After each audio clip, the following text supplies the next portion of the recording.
Olá, eu sou o Thiago Otuki, economista do Clube FI. Estamos em mais uma edição do Clube FI Entrevista. E antes de chamar os nossos convidados de hoje, eu gostaria de deixar aqui alguns recados importantes. Então, se você está gostando das nossas entrevistas, lives e demais vídeos, faça a subscrição aqui no nosso canal do YouTube. Se você gostar dessa entrevista, deixe seu like, faça seu comentário. Também acesse o nosso site, clubefi.com.br, porque essa semana, exatamente hoje, na segunda-feira, a gente está lançando um projeto muito importante, que é o projeto, o nosso principal projeto em 2020, né, em parceria com a Sila, né, que é a maior empresa de dados imobiliários da América Latina. Então, a gente tem o prazer de anunciar o lançamento do plano de assinatura FI Data Professional. Né? Então, esse plano, né, esse sistema, é voltado para analistas, gestores, né, investidores profissionais e qualificados, e, claro, demais investidores que demandam uma análise mais avançada desse mercado de fundos imobiliários. Então, você encontrará dados detalhados dos imóveis que fazem parte dos fundos imobiliários, também alguns indicadores setoriais. E essa semana, na primeira semana de lançamento, que vai até o dia 8 de setembro, né, vocês podem aproveitar, então, porque vai ter um desconto de 25%. Então, aproveite, que é por tempo limitado, então acesse lá a landing page dentro do nosso site. Certo? Então, os nossos convidados de hoje são Leandro Busquet e Luiz Felipe Araújo, que são gestores da Vincent Partners. Tudo certo aí, Leandro? Tudo ótimo, Thiago. Prazer enorme aqui estar novamente no seu programa. É um grande prazer. Luiz, tudo certo contigo? Tudo bem, graças a Deus. É um prazer estar aqui e parabéns aí pela parceria. Então tá certo. Então a gente agradece. Reserva uma assinaturazinha para a gente aí.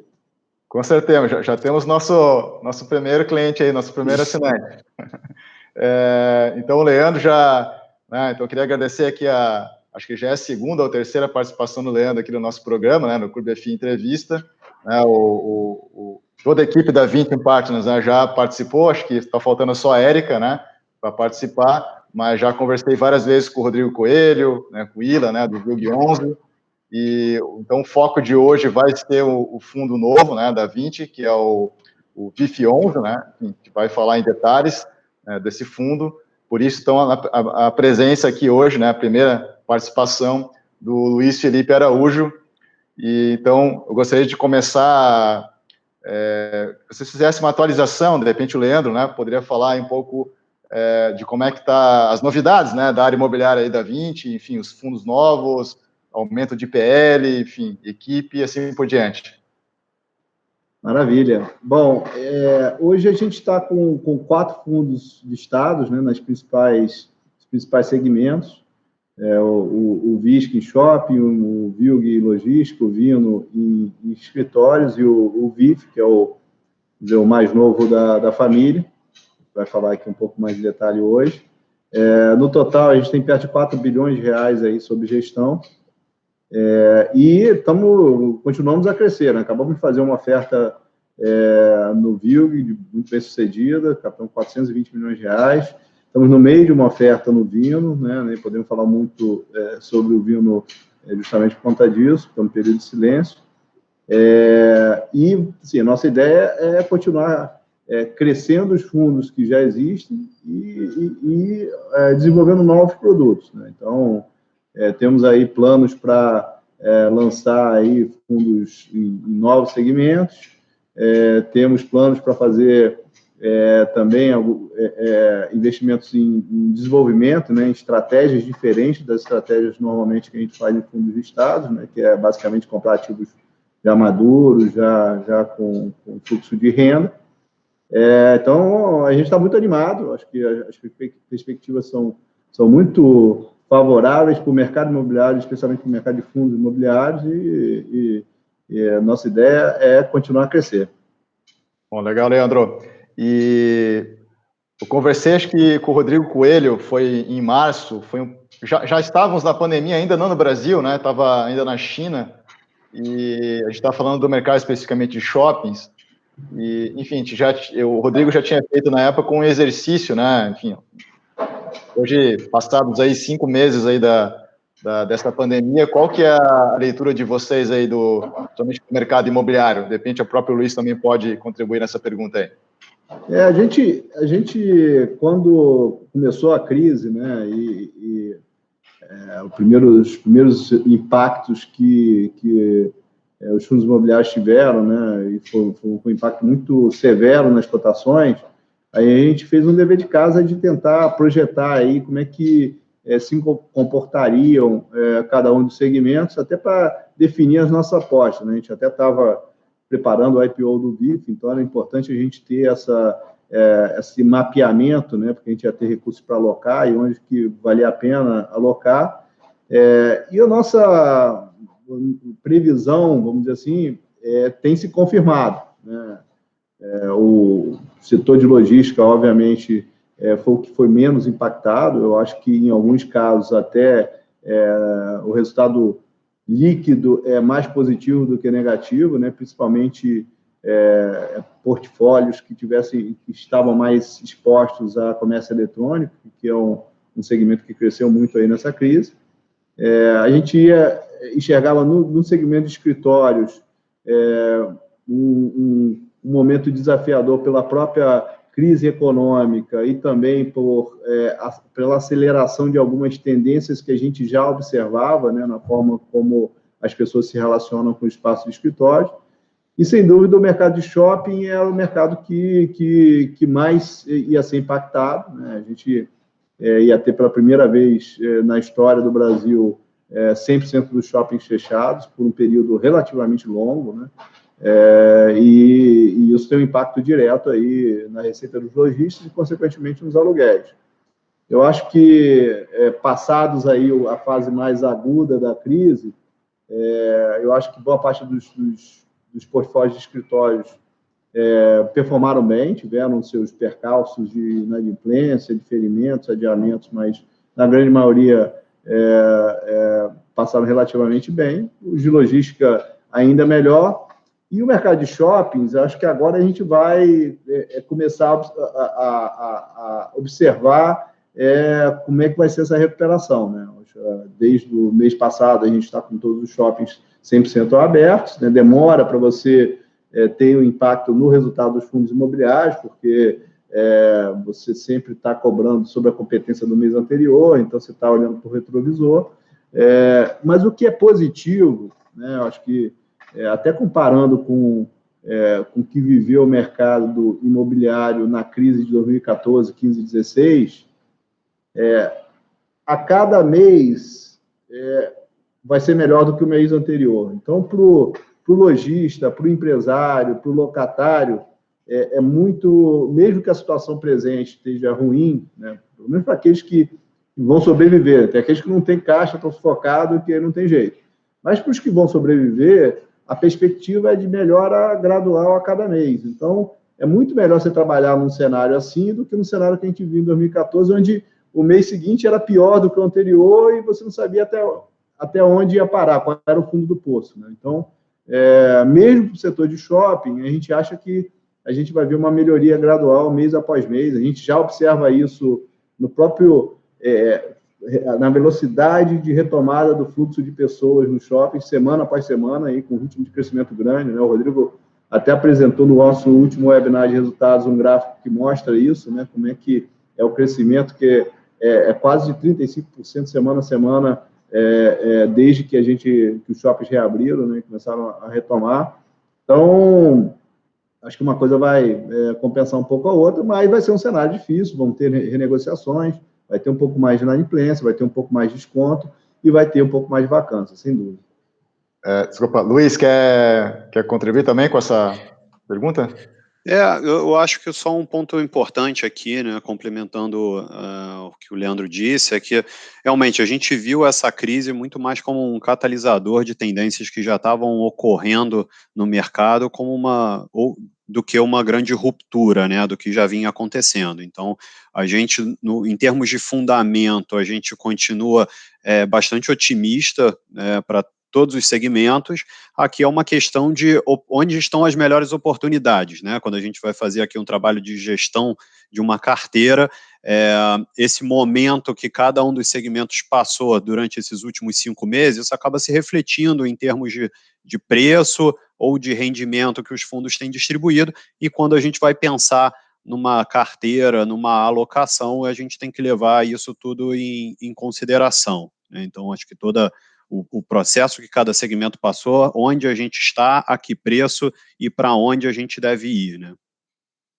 Bom, interessante, até, enfim, como o Leandro falou, né, e agora também é que eu tenho escutado, né, acho que a questão da pandemia agora, o mercado, pelo menos, né, já está com essa expectativa muito forte que a gente vai ter algum tipo de tratamento logo no começo ou vacina mesmo, né, no começo do ano que vem, que as coisas vão se normalizando, mas o grande debate agora é a questão também da velocidade da recuperação econômica.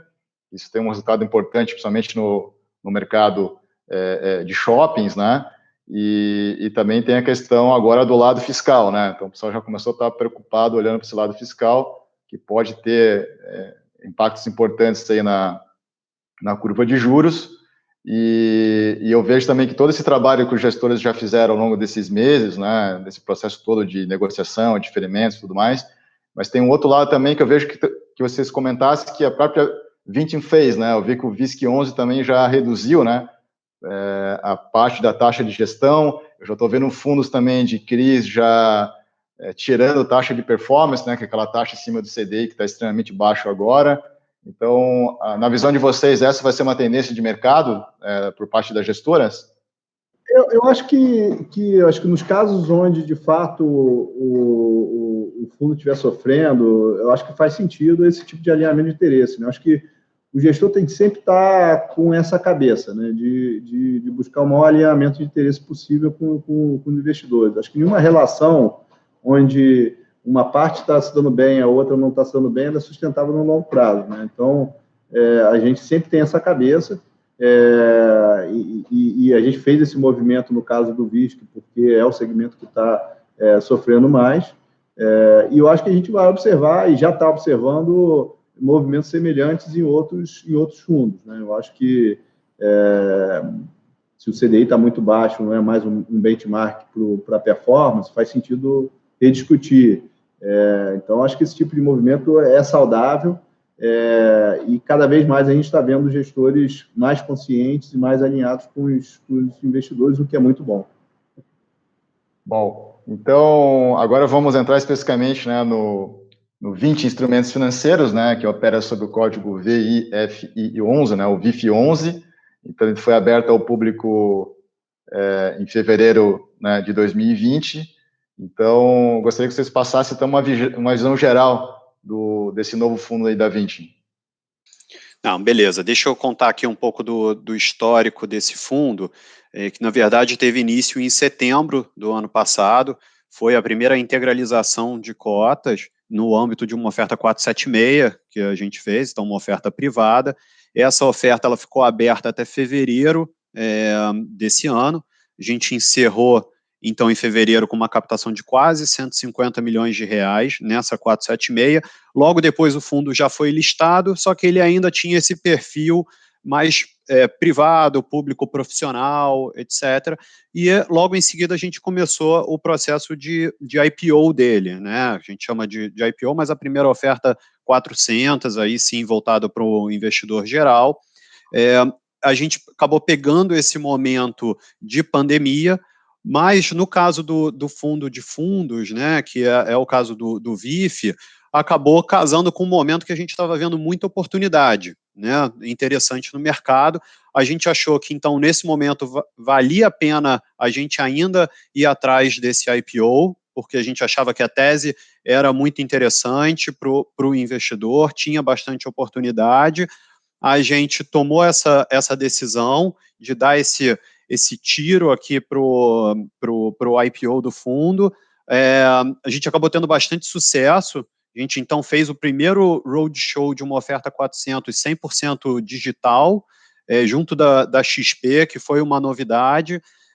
a oferta era de 120 milhões, a gente conseguiu captar quase 129, que foi super positivo para o momento. Isso acabou sendo no iniciozinho de junho, que liquidou a oferta, a gente encerrou essa 400 no dia 4 de junho, e no dia 10 o fundo passou a ser negociado na B3, então com o ticker VIF11. Então, de lá para cá, a gente está há pouco mais de 2 meses com as cotas sendo negociadas na Bolsa. A gente já anunciou 2 rendimentos, né, de lá para cá, no final de junho e de julho, de 65 centavos no primeiro mês de junho, que representa quase 8% de dividend yield sobre a cota de emissão, que foi R$100, e no final de julho a gente anunciou 69 centavos, foi um pouco maior, um pouco mais de 8% sobre essa cota de emissão. As oportunidades a gente continua enxergando, de lá para cá a gente acabou fazendo a alocação desses recursos todos do IPO, ao final de julho a gente já tinha concluído esse processo de alocação, e agora a gente está muito mais na gestão dessa carteira investida. Interessante, e até, se eu não me engano, o VIF11 foi o que abriu essa janela nova, né, dentro da pandemia, né, vamos dizer assim, e depois agora a gente está vendo, impressionante, né, porque o mercado continua crescendo, o boletim da B3, mês a mês, a gente vê o crescimento do número de investidores, e o VIF teve um sucesso de captação, e depois outros fundos agora já, posteriormente, vêm fazendo as suas ofertas aí, principalmente as ofertas follow-on também com bastante sucesso, mas foram vocês, então, que iniciaram essa abertura para essas captações, não é? A gente tem essa, vamos dizer, vocação, né? Quando a gente fez lá o IPO do VISC, também foi uma reabertura do mercado, né? O mercado estava fechado há muito tempo, e agora com o VIF foi o mesmo caso. Aí tivemos a coragem de tentar desbravar aí novamente o mercado, e com sucesso, e felizmente a partir daí o mercado, como você falou, passou a retomar aí com força as ofertas e está mostrando um vigor aí bastante bom. E o VIF ele tem um objetivo de ser um fundo de gestão ativa, né, que pode ter maior peso tanto em cotas de FII e CRIs, né? Enfim, então até lendo o relatório do fundo, essa é a minha dúvida, né? A gente pode classificar ele como um FOF ou ele é um fundo de recebível imobiliário, ou ele é realmente um fundo com essa proposta dentro dessas duas categorias, se é algo mais híbrido mesmo? O que a gente chama aqui do nosso FOF com uma estratégia de investimento híbrida, né? A gente, até aproveitando a expertise da nossa área de crédito da Vinci, né? A Vinci como uma plataforma de investimentos alternativos, a gente tem uma área de crédito que tem uma relevância nessa indústria, a gente trouxe eles para dentro desse fundo também. Então esse fundo, na verdade, é uma cogestão da área imobiliária com a de crédito, que cogere, né, essa nossa carteira de CRI, mas o CRI na carteira do VIF ele tem uma estratégia muito complementar à dos fundos imobiliários. Assim, a gente vai investir majoritariamente em cotas de fundo, e o CRI ele serve muito mais como uma proteção aqui para a carteira, né? Então vai ser uma alocação que a gente vai buscar ser uma defesa aqui para o fundo, trazer uma diversificação maior para a carteira, uma componente de renda interessante que traga uma previsibilidade, diminua a volatilidade da cota do fundo, mas para que a gente possa aproveitar de fato as oportunidades que a gente vê nas cotas de fundos imobiliários. Bom, interessante. Então foi uma decisão estratégica de vocês, porque poderiam também ter lançado um fundo puro, né, de CRI, só de recebível imobiliário, e lançar um outro FOF, né, mas, enfim, então acho que eu particularmente achei bastante interessante esse fundo com essa proposta de uma gestão ativa e híbrida, né, alocando tanto em FOF como recebível imobiliário. E como é que funciona essa estratégia também, olhando lá pelo relatório, né, a ideia é manter sempre um peso também próximo de 30% em ativos que se chama de ativos 20, e também eu vi que tem lá uma categoria, né, de FIIs e líquidos, né, então também quais são as características e oportunidades até para o investidor entender o que seria essa categoria de FIIs e líquidos. Tá, não, vamos lá. Eu acho que assim, primeiro é importante a gente reforçar aqui, lembrar qual é o objetivo dessa carteira, né? Ele sendo um fundo de fundos de gestão ativa, nosso objetivo aqui é trazer valor para o nosso investidor, né? Trazer geração de ganho de capital, mas com distribuição recorrente de renda.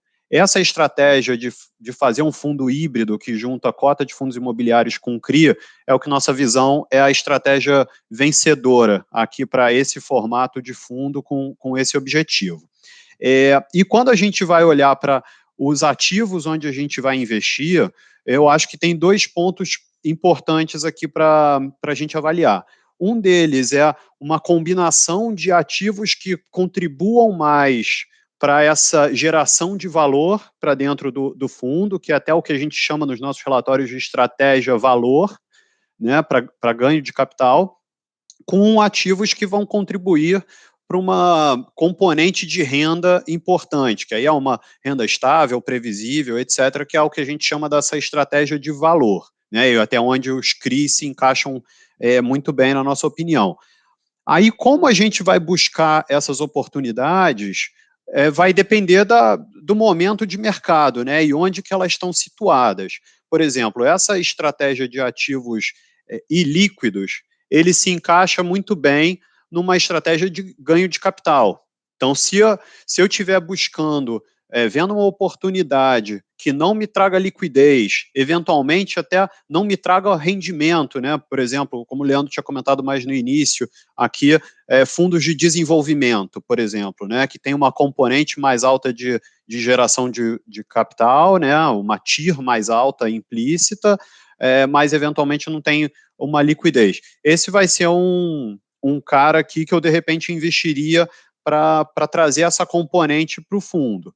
Mas isso eu só vou usar se eu não estiver observando tais oportunidades no mercado líquido, porque a liquidez, para mim, é importante, ainda mais no meu tamanho de fundo, né? Hoje a gente tem um fundo de menos de 300 milhões de PL, então essa liquidez dos ativos que eu invisto me dá muita agilidade para fazer movimentos aqui de carteira e que a gente dá bastante valor.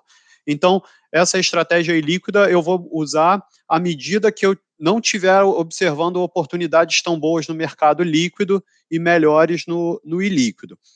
Já com relação aos ativos de gestão 20, a gente só sinaliza isso porque tem um alinhamento de interesse aqui bem importante no nosso fundo, na nossa opinião, que é a não cobrança de taxa de gestão sobre a parcela do fundo investida em fundos geridos pela 20.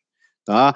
Então, assim, a gente indica que vai até 30%, mas, na verdade, essa alocação vai flutuar conforme eu achar que esses fundos vão realmente trazer valor para dentro da carteira. Como eu não ganho gestão em cima disso, eu não tenho nenhum incentivo a ter investimento nesses fundos, só se realmente isso for trazer retorno para o meu cotista. Bom, interessante, né? Então, tudo que tiver, quando tiver essa composição que pode ir até 30%, então não há uma sobretaxa, né, dessa parcela da carteira, mas acho que é importante porque também não, como a própria 20 é uma gestora grande, que tem fundos importantes, se tiver uma oportunidade, não tem por que também o VIF não ter esse fundo dentro da carteira, mas sempre com essa proposta de um alinhamento de interesses aí com todos os cotistas, né? E qual que é a atual composição aí que foi publicado no último relatório do fundo? De repente até você poderia dar um exemplo, né, do que tem de ativo 20 ou principalmente desses FIIs e líquidos para o investidor poder entender melhor. Tá, vamos lá. Até só para confirmar aqui, no último relatório que a gente soltou, né, de final de julho, a gente tinha, então, 22% da carteira, aproximadamente, em cota de fundos 20, que significa, então, que a gente recebe menos de 80% da nossa taxa de gestão. Com relação aos ativos ilíquidos, a gente não tinha nenhuma exposição, porque a gente continua vendo bastante oportunidade nos fundos com liquidez, seja em ofertas 400 ou ofertas 476 ou no mercado secundário mesmo. Tá? Em termos de alocação do fundo, ao final de julho, nossa maior exposição era ao segmento de escritório, e aí até muito em linha com o que o Leandro estava falando da nossa visão geral sobre os segmentos. Hoje, o segmento de escritório é onde a gente vê a melhor combinação entre renda e valor. Então, foi um segmento que sofreu no secundário, teve uma depreciação no secundário, vamos chamar assim, as cotas estão negociando a um patamar abaixo do que vinham anteriormente a essa pandemia, mas os ativos em si, os bons ativos, foram pouco impactados, na nossa opinião. Então, isso representa um bom ponto de entrada com uma renda ainda bastante estável, previsível e um nível bastante elevado. De forma complementar aqui, então, a gente tem o segmento de recebíveis, tanto alocado em CRI diretamente, quanto em cotas de FIs, que representam 25% da carteira hoje, que a gente acha que é uma contribuição importante aqui de renda para o fundo, e seguido depois, então, dos segmentos de shopping e logística, com 19% e 16% cada um. Em termos de estratégia, a gente até estava mais alocado na estratégia de renda, tá, com quase 60% da carteira, enquanto a estratégia de valor estava com 42%. Acho que aqui, comentando também de forma geral os segmentos, como eu tinha comentado, né, acho que é uma combinação do fundamento do segmento com o ponto de entrada, né, com o valuation. Então, assim, logística, apesar de ter surfado um momento melhor nesses últimos meses, é hoje uma das nossas menores alocações, porque a gente acha que são ativos que no secundário, por exemplo, estão negociando a valuations mais altos, precificados mais altos, então a gente vê menos geração de valor aqui para a carteira. Esse é um ativo que hoje ele entra muito mais compondo a renda do fundo, né, com a previsibilidade, etc. Enquanto que os ativos de shopping, apesar de terem tido maior impacto nesse curto prazo, eles representam uma estratégia importante aqui para a gente na composição do fundo. Porque a gente acha que os preços foram muito impactados pelos shoppings terem fechados, parado, em alguns casos, de distribuir rendimento, mas a gente acredita que isso seja temporário e à medida que os shoppings forem mostrando o resultado, né, agora que eles estão abertos, isso deva ser corrigido no mercado e é uma exposição importante aqui para o nosso investidor também. Bom, é interessante e esse aspecto também que o fundo, né, teve esse início, né, vamos assim, para o público geral em fevereiro. Eu não sei como é que estava a questão do caixa, enfim, quer dizer, vocês pegaram bem aquele período que foi aquela loucura do mercado, né, quer dizer, em março que teve toda aquela queda acentuada, toda a vol em abril, quer dizer, ali realmente o fundo conseguiu aproveitar essas oportunidades, mas de qualquer forma, naquele momento também o risco era grande também a fazer qualquer tipo de diagnóstico de qual era o setor melhor para alocar, não era como está hoje, né? Mas de qualquer forma, eu gostaria que você falasse um pouco então desses bastidores, né, do que foi esse mercado, né, do ponto de vista de um gestor, né, de um FOF, no processo de alocação ali em março e abril. Tá, eu acho que aqui é um ponto importante, assim, no caso do VIF em si, a gente tinha vindo, né, de uma 476, então a gente já estava bem alocado quando a gente começou.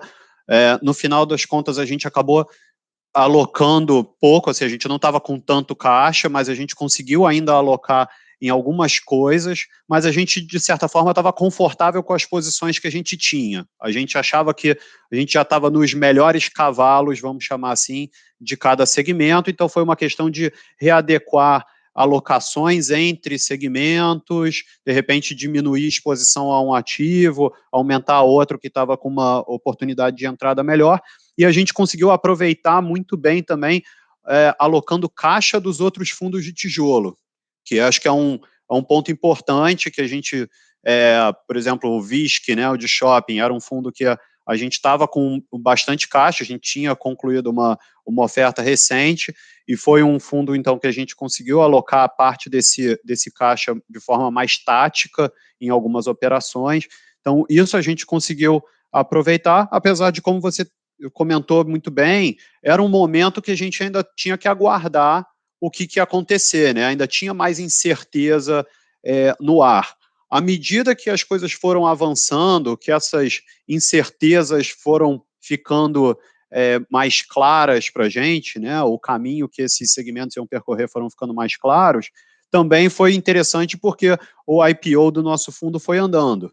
E eu acho que isso acabou sendo um pouco concomitante, né, com a volta das ofertas e essa reabertura de mercado.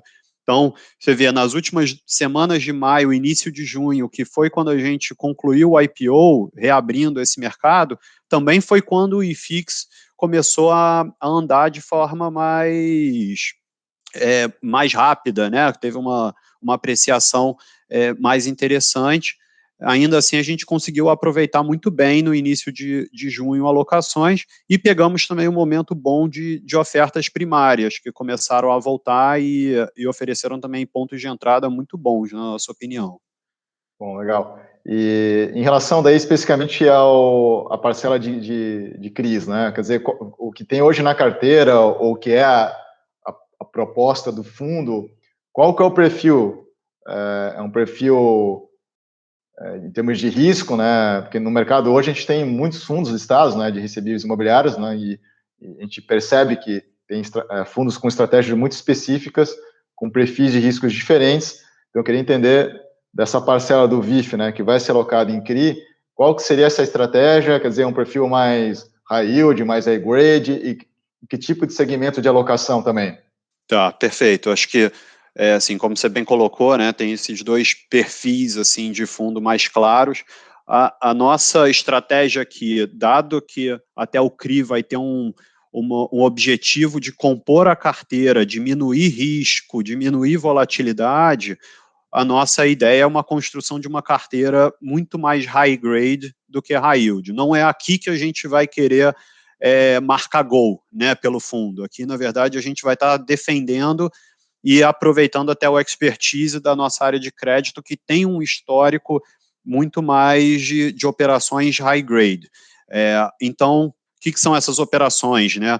Acho que tanto imobiliária quanto corporativa, mas que ofereçam boas garantias e uma taxa compatível com o nível de risco da operação.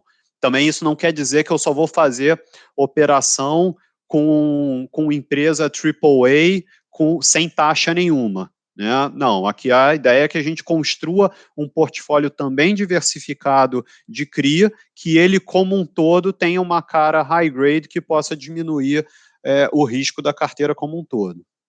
E tem muitas, também nesse processo de alocação, né, conversando também com vários gestores, né, de fundos de recebíveis, né, você tem, grande parte deles são especialistas e até fazem a própria estruturação dentro de casa, enfim, conhecem muito bem os envolvidos em todas as pontas desse recebível, tem também operações no mercado secundário, então, por parte da Vinci, como é que funciona isso dentro do fundo?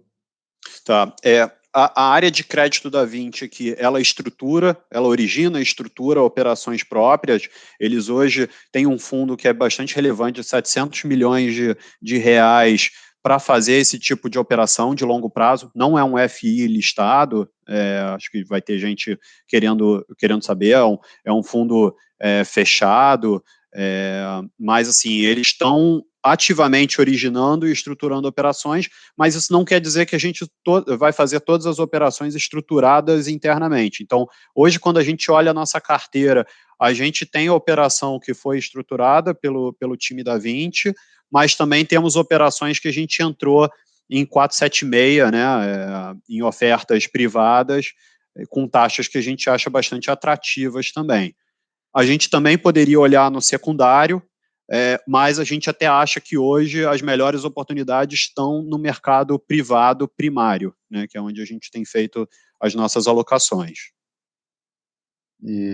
Então, Luiz, também o investidor, né, o investidor individual, o investidor de varejo, eles têm um certo, vamos dizer assim, às vezes preconceito em relação ao fundo de fundos, né, no sentido de que ele tem essa visão de que, não, é como se eu estivesse pagando o gestor para fazer aquilo que eu posso fazer sozinho, né? Eu vou entrar no home broker e vou escolher os meus fundos e eu não tenho por que estar pagando uma taxa, por mais que esse gestor tenha mais habilidade, mais tempo, né, para poder fazer isso.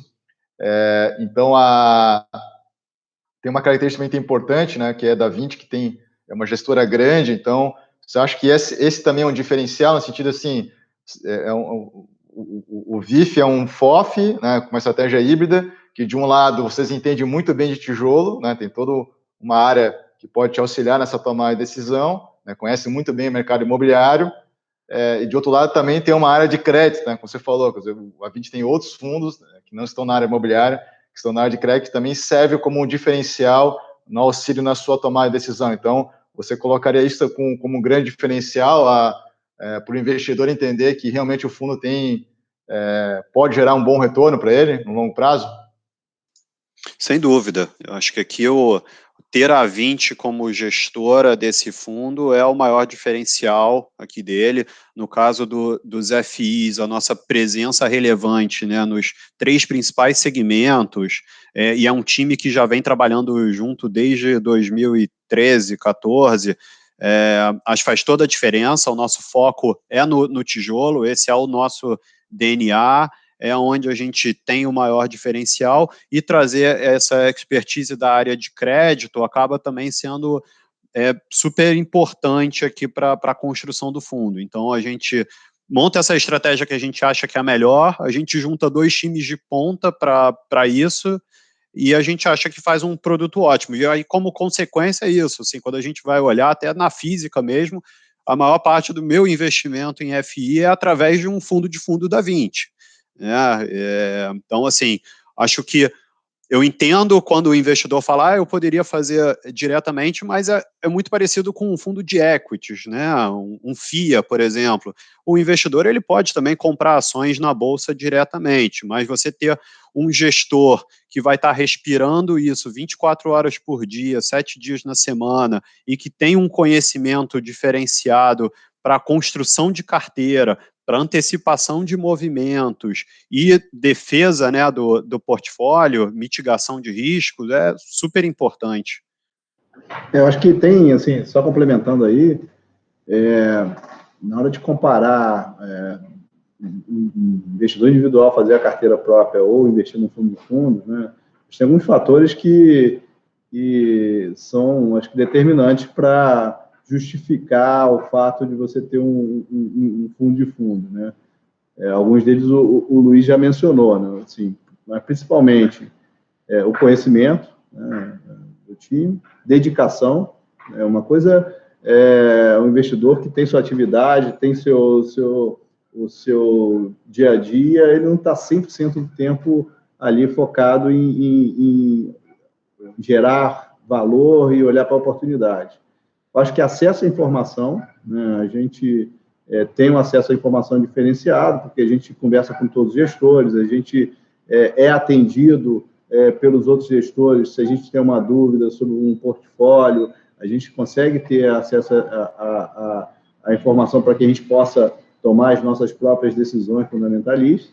E escala, né? Acho que uma coisa que é importante boa parte das oportunidades que a gente tem no mercado de fundo imobiliário são nas ofertas primárias, né? Então, você poder ter escala para participar de uma oferta 476, individualmente você não consegue, eventualmente, né? Você tem que ter o DP para comprar, para exercer, porque você não até mesmo você ser alocado numa oferta primária, se você é um gestor profissional que tem conhecimento no mercado, é mais fácil. Então, você tem mais acesso a oportunidades se você tem escala, né? Então, eu acho que são uma série de fatores que mais que justificam, vamos dizer, uma eventual taxa de gestão para investir numa carteira de foco. E no caso do VISC, como você mesmo colocou, você tem um adicional que o conhecimento do fundamentalista do tijolo, que a equipe tem, e acesso à informação das negociações privadas, né, de precificação, quanto é que os aluguéis estão sendo fechados, quanto é que as transações estão sendo fechadas, e a área de crédito, que não é todo mundo que tem acesso à mesma capacidade de análise de crédito que a gente tem, né? Então, quando junta isso tudo, sai barato. Exato. E Leandro, se eu publicar uma entrevista aqui no nosso canal do YouTube, né, enfim, conversando com a equipe da Vinci, e não falar dos outros fundos, né, que são fundos importantes do mercado, né, o pessoal vai reclamar. Então, eu queria que você falasse um pouco também do VILG, né, o Fundo de Logística. Logística agora é o segmento do momento, enfim. O que tem de novidade aí no VILG? Eu vou falar um pouquinho de cada um dos outros fundos. Acho que, em geral, a gente está muito satisfeito com todos os casos, né? Começando pelo VILG, que você mencionou, a gente acabou de fazer uma oferta de 420 milhões de reais, estamos no processo de alocação, já anunciamos a primeira aquisição. Temos lá, vamos dizer, um histórico de fazer alocação bastante rapidamente, então a gente espera aí, nas próximas semanas, aí, anunciar as outras transações, né? Como a gente captou o lote adicional, a gente está aí negociando alguns ativos para usar esses recursos, né? E estamos avançando bem, então também podemos ter, eventualmente, notícia positiva aí nesse campo. No portfólio atual, a gente passou aí a crise sem nenhum grande sobressalto, muito pelo contrário, né? A gente renovou o contrato da Netshoes no meio da crise. A gente pré-locou, né, em um dos nossos ativos, a gente fez uma pequena expansão, que é justamente onde está a Netshoes. A gente locou um módulo para Magalu e a gente pré-locou uma expansão que a gente fez de 3.500 metros quadrados, grosso modo, também para a Netshoes. Então, no meio da crise, então eu acho que o fundo está performando super bem. No VISC, a gente conseguiu, mesmo durante a crise, manter um nível de dividend yield que pelo menos fosse o equivalente à rentabilidade do CDI líquido sobre a cota patrimonial. Então, acho que é outra coisa que foi uma vitória, e agora estamos com 100% dos shoppings abertos, então é aquele processo que eu mencionei aqui no início de a cada mês ser um pouquinho melhor do que o mês anterior, e a gente vai aos poucos retomando os níveis de rendimentos que a gente tinha. Fizemos essa mudança na taxa de gestão aí para aumentar o alinhamento com os cotistas. E no vinho, a gente acabou passando aí a crise super bem, terminamos agora com 0% de inadimplência. Recuperamos boa parte da inadimplência que a gente teve durante a crise. A gente conseguiu a proeza de terminar a crise com um resultado acumulado não distribuído maior do que a gente entrou. A gente tinha 90 centavos por cota e agora tem R$1,02 por cota de resultado acumulado, que é sempre o nosso colchão aí para qualquer oscilação, e a gente conseguiu manter aí um dividend yield que é um dos mais altos do segmento. Então, acho que, em geral, a gente está bem satisfeito aí com o desempenho de todos os fundos. Até para a audiência aqui entender, o objetivo até a gente ia fazer uma entrevista só para falar do Vino, né, com a Eric, que é a gestora do fundo, mas o fundo agora está passando então por uma oferta, então até a gente tem restrições aqui, né, do que falar sobre esse fundo, mas o objetivo é ainda até o final do ano a gente fazer um programa só falando do mercado corporativo e da estratégia do Vino. E Leandro, a gente tem no tempo aqui, gostaria que você falasse dessa característica específica dos dois fundos, né, do VILG e do VISC, né, nesse processo de pandemia. Você enxerga realmente agora, né, vendo uma crise dessa magnitude acontecer, o VILG, por exemplo, tem uma parcela muito significativa de bons locatários, né, realmente com localizações também estratégicas, né, como foi essa última aquisição que vocês fizeram, e também boa parte da receita é proveniente dos locatários que são de e-commerce ou do segmento econômico essencial, né, enfim, como é varejo de alimentos, por exemplo, né? Uhum. E no caso do VISC, né, você ter uma diversificação de estados, né? Apesar de a pandemia ter atingido todos os estados, você vê que essas características realmente estão sendo um diferencial em termos de gestão de risco, vamos dizer assim, até para o cotista? Sem dúvida nenhuma, né? Acho que no caso do VILG, a gente tem aí como soma comércio eletrônico, alimentos e bebidas e equipamentos hospitalares, né, a gente tem aí quase 75% do fundo nesses segmentos, né. A gente tem quase metade do fundo em contratos atípicos, que também dá um conforto grande. E no caso do VISC, a combinação de você ter uma carteira muito diversificada eu diria que um perfil bem democrático, né, atingindo aí todas as classes sociais, acaba sendo uma proteção adicional, né? A gente estava comentando aqui antes de começar a gravação, né, que o impacto que a gente tem sentido é que essa ajuda emergencial do governo, né, que provavelmente vai virar um programa de renda permanente, né, com esse Renda Brasil, ele tem um impacto nas classes mais baixas, né, classe B, C e D, desproporcionalmente maior, né, e nas regiões Norte e Nordeste, ainda mais desproporcional. E é um impacto que é muito positivo para consumo, né? O Brasil tem uma propensão marginal ao consumo que é muito alta, né? Então, qualquer real de renda adicional vira consumo, né? Então, esse tem um efeito que pode ser bastante favorável para a nossa carteira de shoppings aí no médio prazo, atenuando os efeitos que a gente vai ter da crise, né? A gente não pode esquecer que vamos ter dizer, meses ainda difíceis pela frente, mas esse programa de renda mínima, ele tem um impacto para a nossa carteira que é bastante significativo. Certo, quer dizer, tem shoppings tanto de classe A mesmo, mas também tem os classes B e C, né, com uma carteira bastante... Né? A gente tem shoppings no norte, a gente tem Belém, a gente tem Fortaleza, a gente tem Recife, a gente tem Salvador, então são regiões e estados que esse programa de ajuda emergencial, de renda mínima, ele tem um impacto proporcional no PIB que é mais elevado do que dos estados do Sul e Sudeste. Né? Certo. E Leandro, aproveitando que você é um especialista em shoppings, você inclusive até já publicou um artigo aqui no nosso blog, né, falando da questão do e-commerce, né, do impacto, né, que já é um debate bastante antigo. E eu até participei de alguns eventos, até com o Rodrigo Coelho, já participei de algumas lives aí sobre experiência de shoppings, né. Eu até estava estudando os dados da Abrace, né. Se você pegar lá de 2006, 2007 até 2019, né, você teve um crescimento de faturamento dos shoppings impressionante. Estou falando de uma taxa de crescimento média anual que eu calculei aqui na ordem de 11%, né, numa década onde a economia brasileira cresceu muito pouco.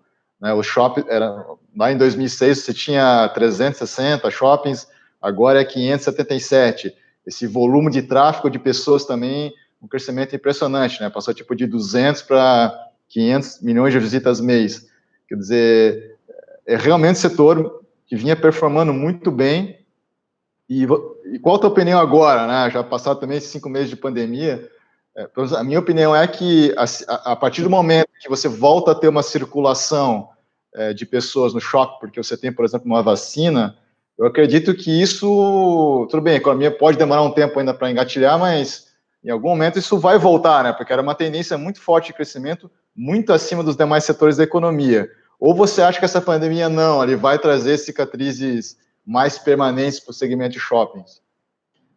Eu acho que você bem observou aí, e esse número do crescimento de vendas em shoppings, uma série longa, mostra um pouco isso. Né? Historicamente, vendas de varejo sempre cresceram mais do que PIB, e vendas em shopping sempre cresceram mais do que vendas no varejo em geral. Né? Então, você tem aí uma elasticidade acima de 1 para vendas em shopping. Né? Então, era uma tendência que a gente vem observando há muito tempo e está ligado com aquela razão que eu mencionei aqui. Né? O Brasil ainda tem uma propensão marginal a consumir que é muito alta. Né? Então, qualquer renda adicional, seja renda proveniente de trabalho, seja renda proveniente de ajuda governamental, ela se traduz em quase que integralmente em consumo, né? E eu acho que essa realidade vai continuar no Brasil, né? Então,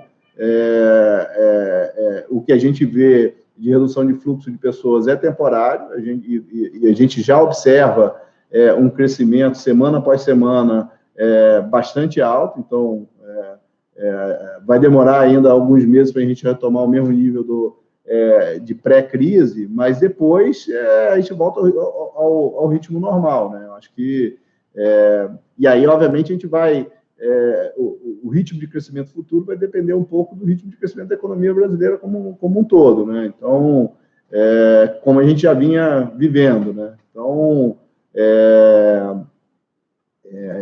a gente continua otimista com o mercado de shoppings, a gente não acha que tenha uma ruptura também no mercado de shoppings. Eu acho que as tendências que a gente já observava de e-commerce e a combinação do modelo brasileiro, né, de omnichannel, né, onde o varejo físico tem um peso muito maior relativo do que em outras economias, isso vai continuar, né? E mesmo a própria vocação dos shoppings como não só um centro de compras, mas um centro de lazer, entretenimento e gastronomia vai continuar, está sofrendo no curto prazo porque depende de fluxo, mas é temporária. Como a gente não vai permanecer na situação permanentemente, a gente já está começando a ver a volta à normalidade. Bom, interessante. Então, a gente chegou aqui na parte final do programa. Então, como padrão, queria que vocês fizessem então, as considerações finais. Então, vou aproveitar o gancho aí, Leandro, por favor. Obrigado pela oportunidade de vir aqui conversar. É sempre um prazer vir conversar com você aqui, bater papo sobre o mercado. Para nós é uma grande oportunidade poder apresentar o VIF, né, que é o nosso mais novo fundo. Então, tínhamos que passar aqui para ter essa chancela. Então, obrigado por receber a gente, está sempre disponível aí para vir aqui bater papo com você. Legal. Luiz? Agradecer também aqui a participação, prazer trazer o fundo aqui para a gente discutir, falar um pouco de mercado, poder mostrar um produto novo, que a gente acredita bastante. Eu acho que deixar também esse recado aí, né, que eu acho que a gente está bastante otimista ainda, continua vendo bastante oportunidade nos diversos segmentos, ainda mais com esse nível de taxa de juros, né, acho que há muito tempo que a gente não vê um prêmio tão grande, né, no carrego dos FIs. Eu acho que isso é uma excelente oportunidade de investimento. Então, tá certo, Luiz. Então, a gente também aqui, o Clube FI agradece, né, novamente a participação aí da equipe, né, da Vinci aqui no nosso programa, e também para a nossa audiência aí, né, um grande abraço e até o próximo programa. Até mais!